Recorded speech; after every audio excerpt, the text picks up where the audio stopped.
Tunisia, grânalul Romei, țara ferestelor albastre și a oamenilor primitori. Alături de 5 prieteni, pentru următoarele 10 zile vom descoperi împreună Tunisia. Aventuri în deșert, dormit în peșteră, delicii locale și mult prea multe ruine.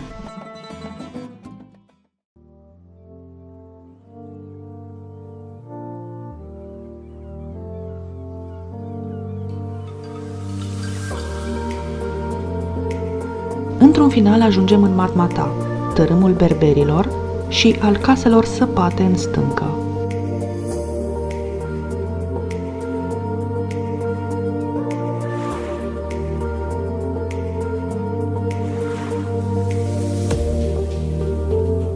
Florea, unde suntem aici? Unde suntem aici? Da, unde suntem? Într-un hotel care ar trebui să conțină case de troglodiți și cred că se numește Diar Berbera? Diar Matmata. Matmata Berbera, ceva că sunt case de berberi. Dar ce văzut?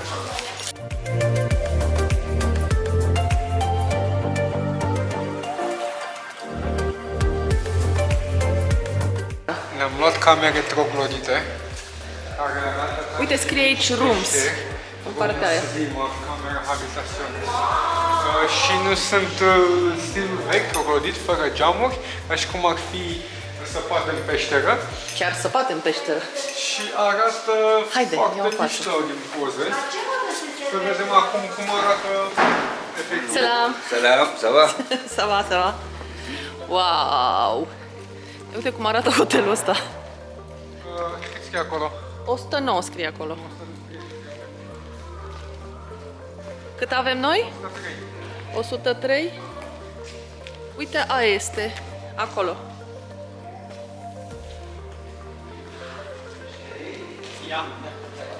Ia să vedem.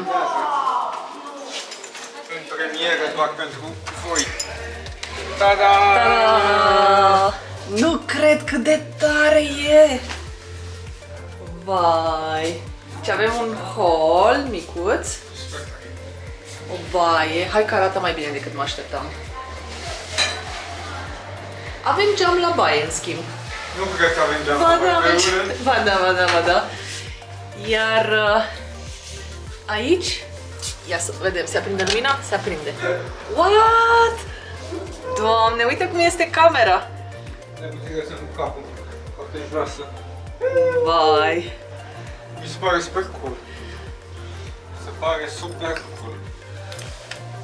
E ok. Deci asta este camera de 4 persoane. Te mai poți mai Are duci și doi unde acolo. copii. Dar știi ce cred eu? Că o să fie foarte cald la noapte. S-ar putea, pentru că nu are aer, nu are nimic. Iar oamenii ăștia își construiau casele în pământ tocmai să se ferească de căldura zilei și să fie o temperatură constantă.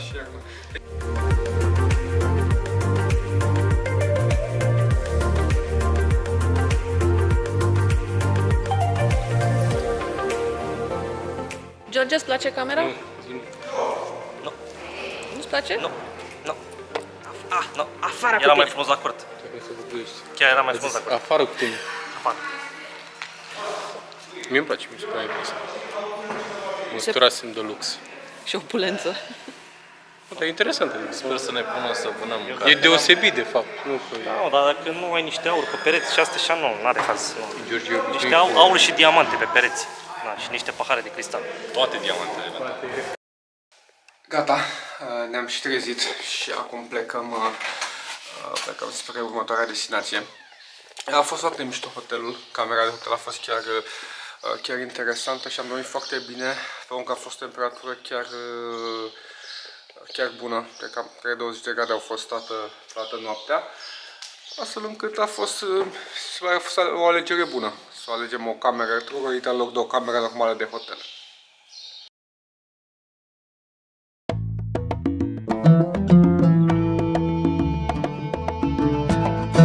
După ce ne-am cazat, am plecat să vedem o locuință autentică troglodită.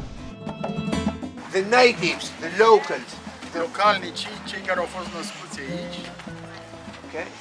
Living in all over North Africa. locuind în tot nordul Africii. Everywhere, on the coast and in the Sahara, everywhere. Okay. But why here? Why here?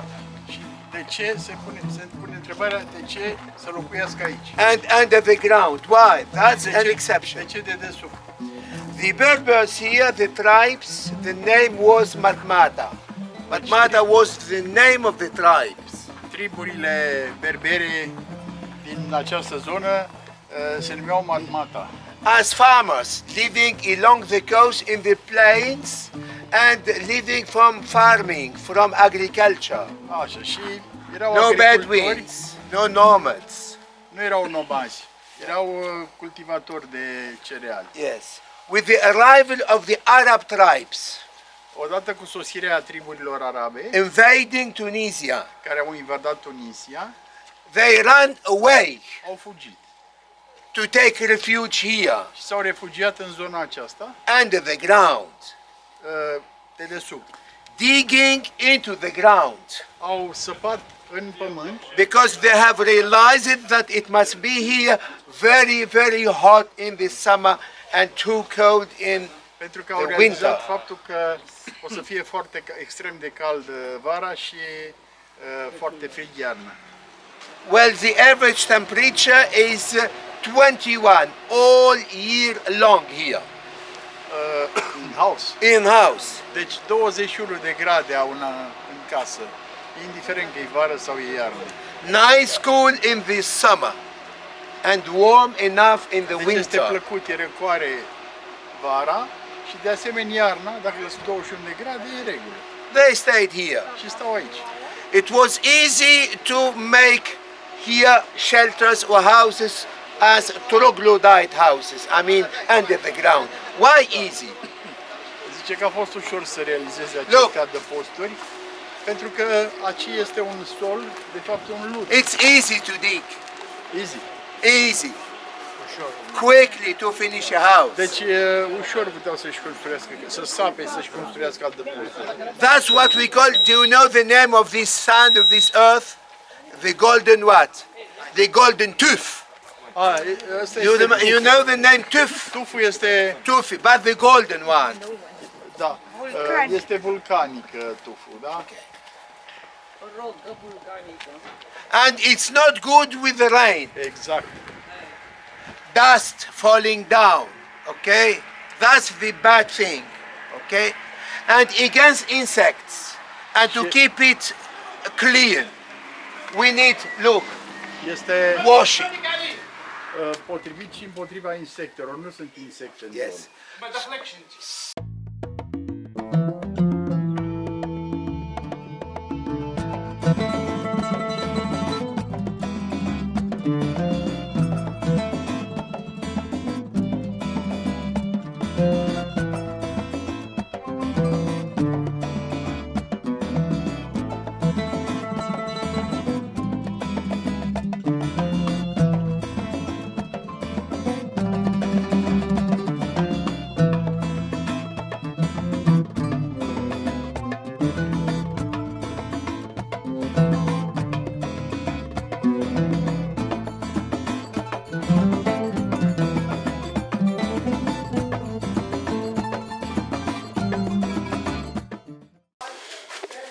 Like this and this.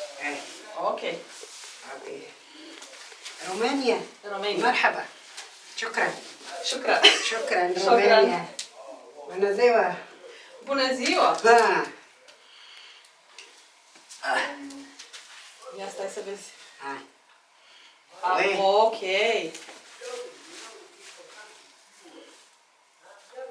Taci cum face mireasă. How? Oi. Ah, ok.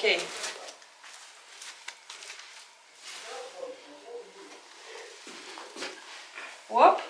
Oui, oui, oui. C'est bon. C'est bon? Ok. Ok.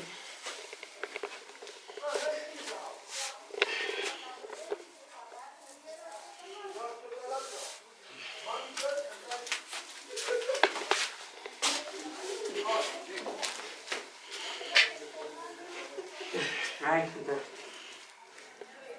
This is for this? Hey, زوز غادي زوزة. فتحيها من هنا الزوز. هكا هو.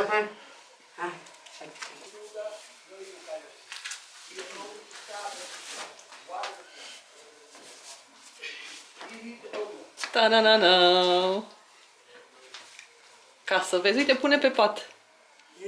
Ei, parcă ești pașa. Nu cred că ai și ăla.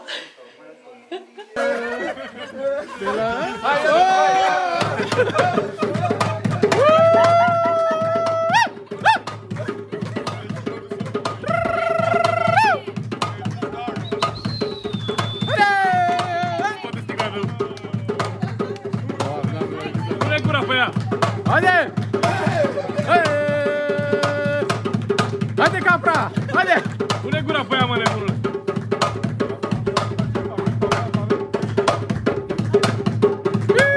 Pune-o la pe ciomac!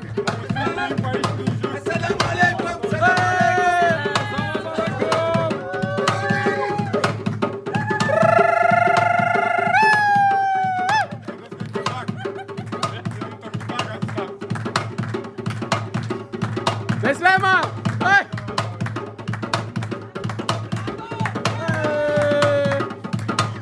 Haide, amuzați-ne! Haide tu! Fă ceva interesant!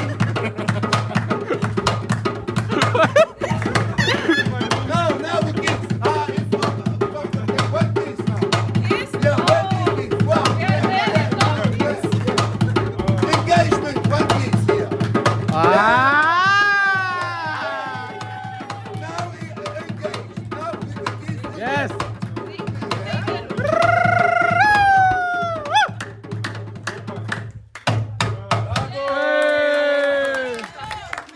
Haide! Haide!